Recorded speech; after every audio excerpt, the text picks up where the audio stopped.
I want you to imagine, just imagine a really quiet Saturday morning in a small, tight-knit town. You are at a local, family-friendly bowling alley. Right, the kind of place that's practically an institution in a small community. Exactly. It's the kind of place you probably remember from your own childhood. A place filled with the sounds of crashing pins, those loud arcade games, just weekend relaxation. It's a cornerstone of the community, a place of joy and, honestly, absolute safety. You'd expect the smell of floor wax, maybe some stale popcorn. Yeah, you walk in expecting that, anticipating a few hours of just mundane, carefree fun. You would never in a million years expect a place like this to become the site of one of the most disturbing and frankly baffling unsolved crimes in American history. But that is exactly what happened. We are looking specifically at the morning of February 10th, 1990. The location is the city of Las Cruces, New Mexico, and the exact site is a popular local establishment known simply as the Las Cruces Bowl. And the contrast there. It's staggering. The contrast between the inherent innocence of that environment and the extreme, calculated violence that occurred there, that is precisely what makes this event so incredibly difficult to process, even now, decades later. Welcome to today's deep dive. We are examining an extensive set of case notes, historical accounts, and investigative summaries surrounding the Las Cruces Bowling Alley Massacre. Our mission today is not just to recount a true crime tragedy. No, definitely not. For you, the curious learner listening right now, the person who wants to understand the mechanics of how things happen, this is a rigorous exercise in critical thinking. We are unpacking the absolute anatomy of an investigation that has baffled local authorities, the FBI, and the ATF for over 30 years. We're really going to explore how a scenario that initially looked like a standard commercial robbery just completely spiraled into an inexplicable, methodical execution. And we're going to dive deep into the frustrating limits of forensic science, examining how decades of technological advancements still haven't closed the gap between physical evidence and an actual conviction. Analyzing that gap, it requires stripping away the assumptions we normally make about criminal behavior. We'll be covering the precise timeline of that 1990 massacre, the highly perplexing and contradictory behavior of the two perpetrators, and the miraculous survival of three crucial witnesses. Which is just an incredible part of this story. It really is. And then we have to look at the subsequent collapse of every single major investigative theory. We also must address the chilling reality of a cold case that fundamentally altered the psychological landscape of an entire community. It literally turned a sanctuary into a site of enduring trauma. Okay, let's unpack this because I keep coming back to this one central question. How does a crime with surviving eyewitnesses, a massive federal dragnet, and modern DNA evidence remain completely unsolved for 3 decades? It sounds impossible on paper. It does. To even begin dissecting that, we have to look really closely at the where and the when. The setting and the timing are incredibly significant here. It was a Saturday morning. The Las Cruces Bowl was a hub for local families, college students, children. But at 8:20 a.m., the morning was really just beginning. The large weekend crowds hadn't arrived yet. The atmosphere was quiet, totally routine. Right. And the demographics of the people inside the bowling alley that morning, that completely shifts our understanding of the crime, doesn't it? Absolutely. You have a very specific, highly vulnerable cross-section of the community prepping for the day. Let's look at who was actually there. There was the 34-year-old manager, Stephen Bussey. There was a 26-year-old employee named Amy Hauser. You had 47-year-old Teresa Hernandez, who was working in the office area. Just doing normal morning prep. Exactly. Then there was a 26-year-old woman named Melissa Repass.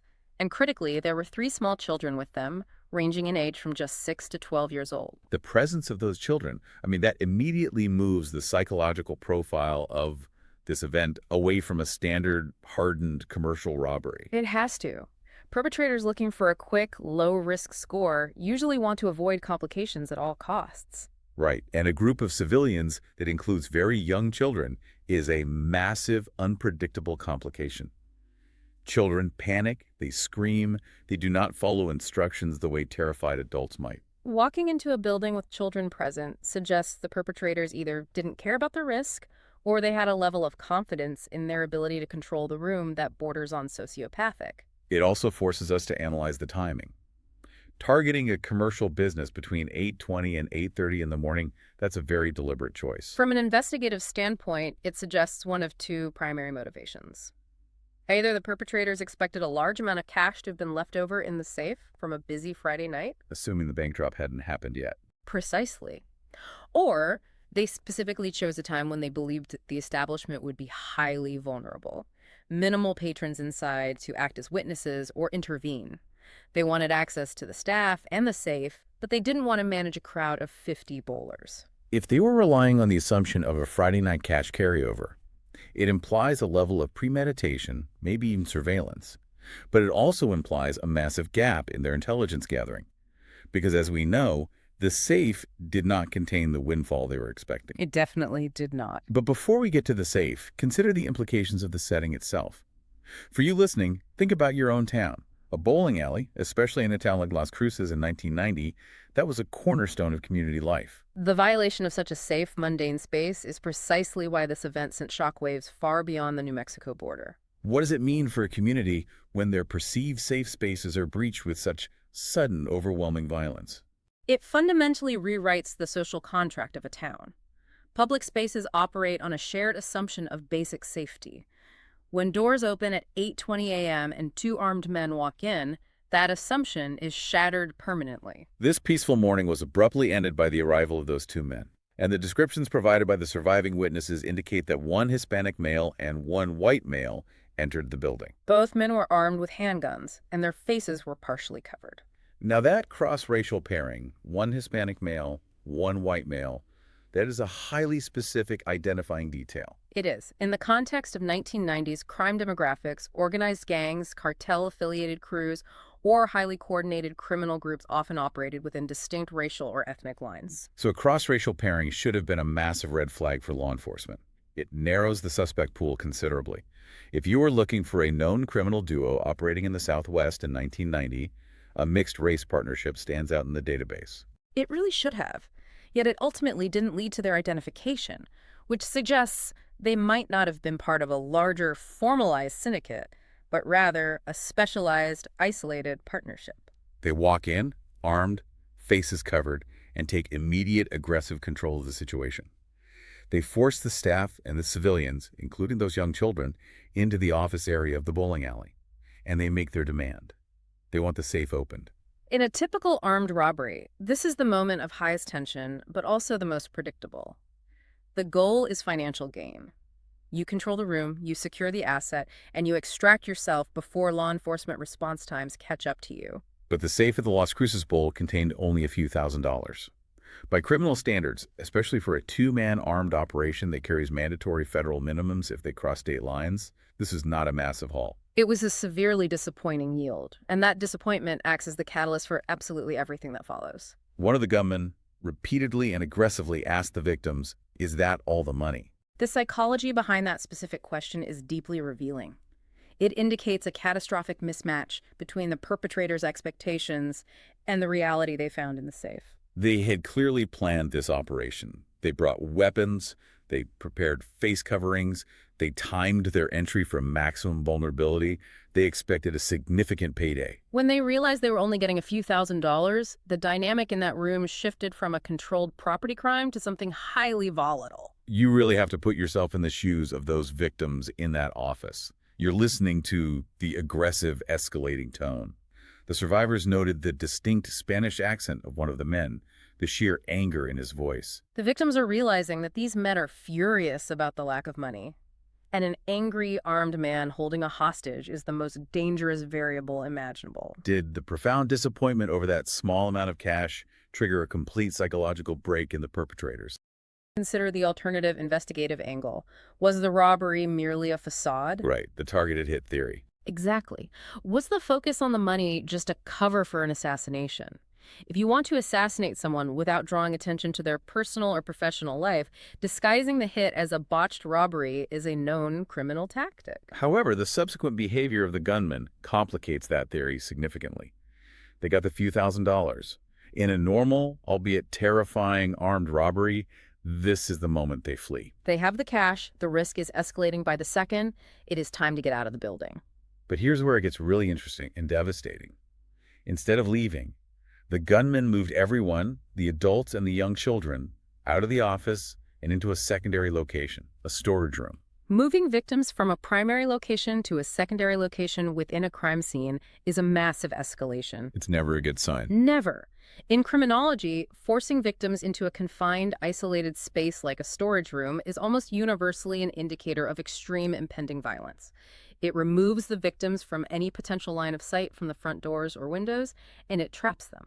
They forced all 7 individuals to sit on the floor of this storage room, and then they took the time to tie their hands. Tying the hands of young children, it requires a level of detachment that is difficult to fathom. And what happened next is incredibly difficult to process. The gunmen opened fire. They shot the victims one by one. The 34-year-old manager, Stephen Busey, was shot multiple times. 47-year-old Teresa Hernandez died at the scene. 26-year-old Melissa Repass was killed. 26-year-old Amy Hauser was critically injured. And the gunmen systematically shot the 3 children, point blank. This included a 6-year-old girl. The autopsy and forensic reports confirm the absolute brutality of these murders. These were execution-style headshots fired from close range. Some of the victims were shot 3 to 4 times. The physical reality of the crime scene was horrifying. Bodies were found piled on top of each other in that small storage space. The use of firearms at such close range in a confined space is chaotic, deafening, and visually catastrophic. How do we even begin to comprehend the leap from a botched robbery to the methodical execution of 7 people? We are talking about pulling a trigger multiple times on bound civilians. The behavioral shift is the most terrifying aspect of this case.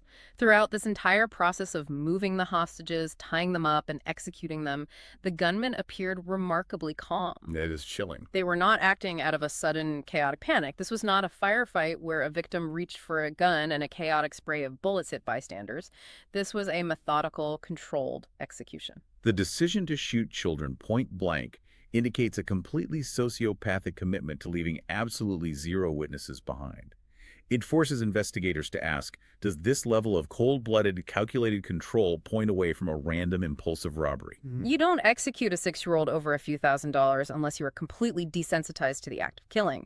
It points toward individuals who have likely killed before. It also highlights a chilling operational logic, however twisted it is. They wanted no one left alive to identify their partially covered faces, to describe their heights, their builds, or their accents. They aimed for the head, they fired multiple shots, and they piled the bodies. The intention was absolute eradication of the witness pool. The scene that first responders and investigators found was grim beyond words. Blood everywhere, bullet holes pockmarking the walls of the storage room. It was a scene of profound human tragedy. And it is important for you, the listener, to hold on to that reality. As we analyze the forensics, the ballistics, and the police theories, we cannot lose sight of the stakes. This isn't just an intellectual puzzle. It was a massacre that destroyed multiple families and permanently scarred a town. The perpetrators made sure to shoot everyone, ensuring no witnesses were left alive. But incredibly, they failed. Against all biological and statistical odds, 3 of the children survived despite sustaining severe close-range gunshot wounds. The resilience of the human body in that storage room is astounding. And one of those survivors, a 12-year-old girl, became the absolute linchpin of the initial investigation. Think about the immense bravery of that 12-year-old girl. She has just endured unimaginable trauma. She's severely injured. She has witnessed a massacre. And yet, she was observant enough to provide crucial, detailed information to the responding police officers. She recalled the distinct Spanish accent of one of the men. She described the intensely aggressive nature of the other man, the one demanding the money. She provided descriptions of their physical builds. While she was providing those vital sensory details, investigators were examining the physical evidence left behind by the gunmen, and what they discovered revealed a fascinating, deeply contradictory profile of the killers. Before fleeing the bowling alley, the attackers engaged in deliberate forensic countermeasures. They took the time to wipe their fingerprints from the surfaces they had touched, and they intentionally disturbed the crime scene to confuse the police. This is a massive paradox. On one hand, you have individuals who are criminally sophisticated enough to understand forensic evidence. They have the presence of mind, immediately after executing 7 people in a confined space, to calmly and systematically wipe down surfaces to eliminate fingerprint trace. That shows a high degree of situational awareness and strongly suggests prior experience with the criminal justice system. They knew to look out for forensics. But on the other hand, Their primary goal in that storage room was clearly to eliminate all witnesses, yet they failed to actually ensure all their victims were dead. They took the time to wipe fingerprints off a counter, but they didn't check the pulses of the people they just shot. They left behind 3 living, breathing eyewitnesses. It is a glaring, catastrophic operational error for criminals who otherwise seem so methodical and composed. It makes you wonder if the adrenaline finally caught up to them, or if they were so confident in the lethality of their weapons that they didn't feel the need to verify. Speaking of the weapons, investigators found .22 caliber shell casings scattered around the storage room. Based on the ballistics, they suspected that multiple weapons were used during the massacre. Now, a .22 caliber round is often perceived by the general public as a smaller, less intimidating round compared to a 9mm or a .45. That's a common misconception. However, in the context of a close-range, execution-style shooting, a .22 caliber is, and the extreme vulnerability of the victims horrified the entire country. It rapidly escalated beyond a local police matter. Federal agencies, specifically the FBI and the ATF, stepped in to lead the hunt. The ATF's involvement makes perfect sense given the multiple firearms used and the sheer volume of casings left at the scene. They are the experts in tracking the illicit flow of weapons. And the FBI gets involved when a crime of this magnitude potentially crosses state lines, or when it violates the Hobbs Act by severely interfering with interstate commerce, which a commercial armed robbery does. The scope of the resulting federal investigation is staggering. Over 1,000 interviews were conducted. Think about the logistical nightmare of conducting over 1,000 interviews in 1990. This was an era of shoe leather policing. It meant knocking on doors, tracking down every former employee of the bowling alley, interviewing delivery drivers, patrons, and anyone who had rented shoes the night before. It meant creating thousands of physical index cards and manila folders, cross-referencing alibis without the aid of modern digital databases or cell phone location tracking. They utilized the eyewitness testimony to its absolute fullest extent. Based on the survivors' incredible memory, composite sketches were generated and released to the public. The descriptions were highly specific. One suspect was described as having a medium build and sporting a mustache. The second suspect was noticeably younger and thinner than his accomplice. Releasing composite sketches to the national media is a double-edged sword. On one hand, it is the most effective way to cast a wide net and generate leads. On the other hand, the volume of tips it generates can completely paralyze a task force. Thousands of tips poured in from across the country. Investigators had to sift through well-meaning but useless sightings, paranoid rumors, and deliberate misinformation. Imagine being a citizen back in 1990, sitting in your living room seeing those drawn faces on the evening news, knowing that those 2 sketched faces were capable of walking into a bowling alley and systematically executing children. It must have induced a level of national paranoia. 2 of the most prominent rumors generated by those tips suggested that the suspects had either immediately fled south across the border into Mexico, or that a highly organized local gang was responsible for the hit. Facing this mountain of data and public pressure, the task force had to distill the investigation into manageable working theories. They essentially operated on 3 main hypotheses. Theory number 1, this was a random, highly violent robbery that went completely off the rails. Theory number 2. The bowling alley manager, Stephen Bussey, was specifically targeted for assassination, and everyone else was collateral damage. And theory number 3, this was a drug-related crime, perhaps tied to cartel activity. Let's dissect why every single one of those theories ultimately collapsed under the weight of the evidence, or rather, the lack thereof. Let's look at the random robbery theory first. If 2 armed men walk into a commercial building and immediately demand access to the safe, standard police logic dictates you are dealing with a property crime. Standard logic, yes. But looking at the behavioral profile of these specific killers, standard logic goes out the window the second they realize the safe was nearly empty. Most robbers, upon finding a small score, will take whatever cash is available and flee immediately to minimize their exposure to law enforcement. The systematic execution of 7 people, particularly the horrific decision to tie up and shoot children, goes so far beyond the parameters of a standard property crime that it makes the random robbery theory practically untenable. You don't take the time to wipe fingerprints and execute a 6-year-old over a few $1,000s unless the violence itself was part of the objective, or you are deeply pathologically committed to leaving no witnesses. When the random robbery theory started falling apart, investigators naturally had to look at the victims themselves. Was this an elaborate smokescreen? This brings us to theory number 2, the targeted hit. Was Stephen Bussey, the manager, the intended target? It's a classic investigative pivot. Look at the victimology. Who benefits from this person's death? The task force spent an enormous amount of time and resources running down this angle.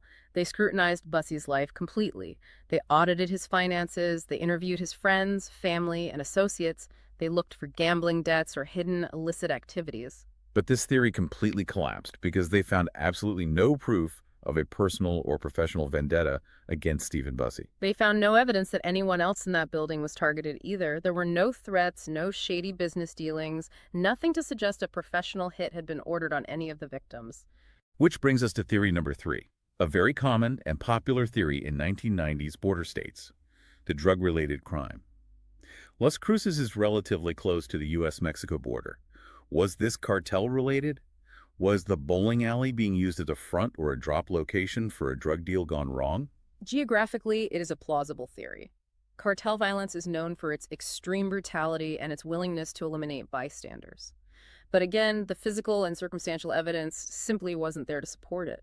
Despite digging deep into the backgrounds of everyone involved and scrutinizing the bowling alley's operations, law enforcement found zero hard evidence linking the victims, or the Las Cruces Bowl itself, to narcotics trafficking, distribution, or drug cartels. It is incredibly frustrating to look at the scale of this effort. You have over 1,000 interviews, the full weight of the FBI and the ATF, national media exposure, eyewitness sketches, and ballistic evidence. How does a two-man execution squad commit such a loud, messy, public crime in a commercial building on a Saturday morning and then entirely evade a massive federal dragnet? Did the proximity to the Mexican border play a role in their escape, as those thousands of tips suggested? The ability to vanish completely after a crime of this magnitude usually implies one of two scenarios. Either they had deep, highly organized networks protecting them, perhaps facilitating a rapid border crossing and providing safe harbor in Mexico. Or, conversely, they were transient individuals, drifters with absolutely no ties to the Las Cruces community who committed the crime, immediately left the state, and returned to complete obscurity, never popping up on the radar of local law enforcement again. Despite the sketches, the federal involvement, and the thousands of tips, days turned into weeks. Weeks into years. The trail went ice cold. By the end of the 1990s, the case was cold with zero arrests, no substantial leads pointing to the identity of the two gunmen. It seemed as though the investigation had hit an impenetrable, permanent wall. But forensic science doesn't stop evolving. As we moved into the 2000s, the case was reopened due to advancements in DNA testing technology. Suddenly, biological evidence that was previously considered useless, too small, or too degraded, could be analyzed at a microscopic level. People often watch crime shows and think DNA is an instant identification tool. But in 1990, crime scene technicians weren't optimizing for microscopic touch DNA. They were looking for large, visible samples of blood, semen, or saliva to run testing, which required substantial biological material. So, when the killers wiped their fingerprints off the counters, they likely left behind epithelial cells, skin cells. But in 1990 techs, dusting for prints with thick powders and lifting tape might have inadvertently contaminated or destroyed that microscopic trace evidence. That is precisely the challenge of historical forensics. However, investigators took whatever degraded physical evidence they still possessed from the 1990 crime scene and submitted it for modern PCR testing, which can amplify tiny amounts of DNA. And it resulted in a major breakthrough.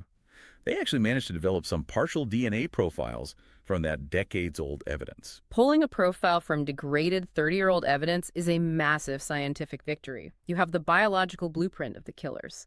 But here is where the reality of the justice system clashes with the promise of science. A DNA profile is legally useless if you don't have anything to compare it against. Exactly how CODIS, the Combined DNA Index System, operates is crucial to understand here.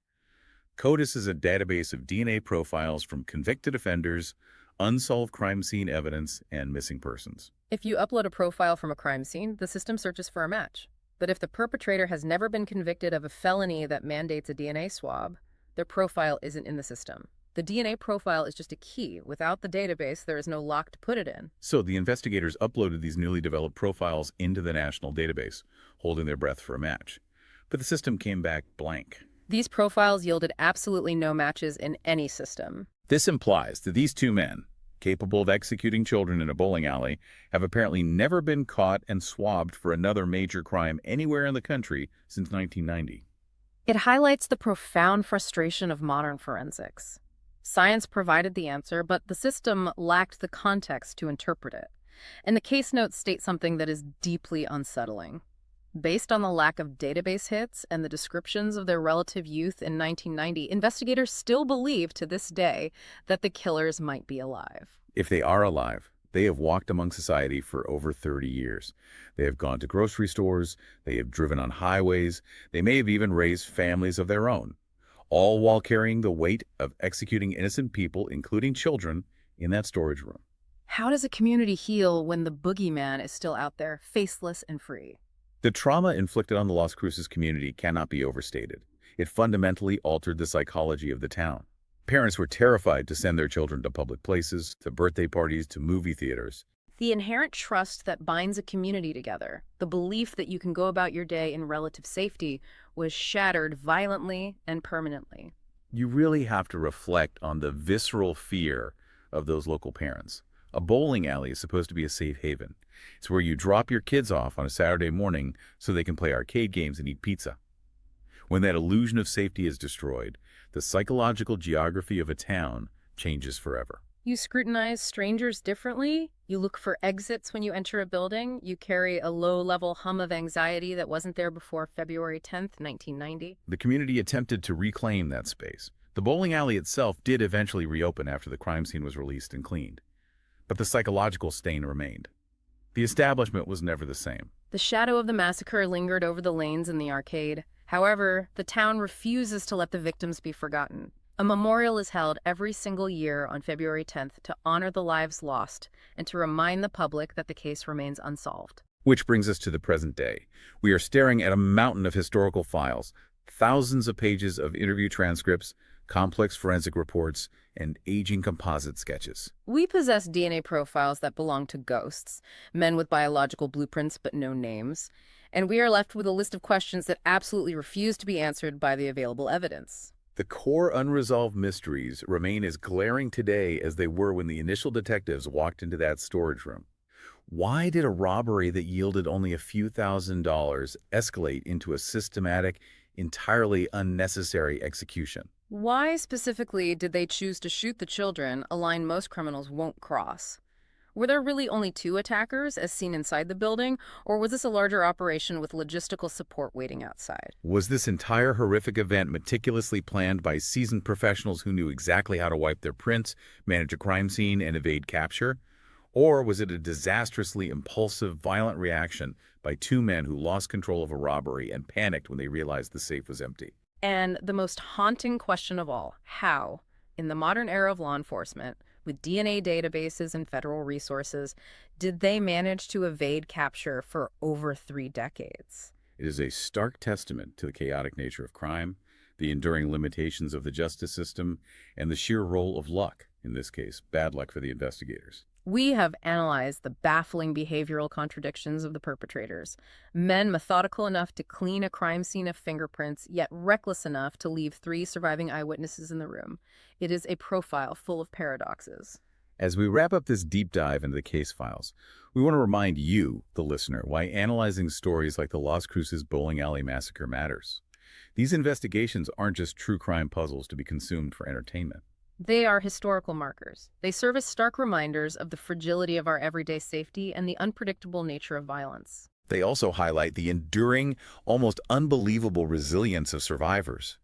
Think of that brave 12-year-old girl who stood face-to-face with evil, sustained severe injuries, and lived to provide the crucial details that form the backbone of the entire federal investigation. And these cases represent the relentless, exhausting pursuit of truth by investigators.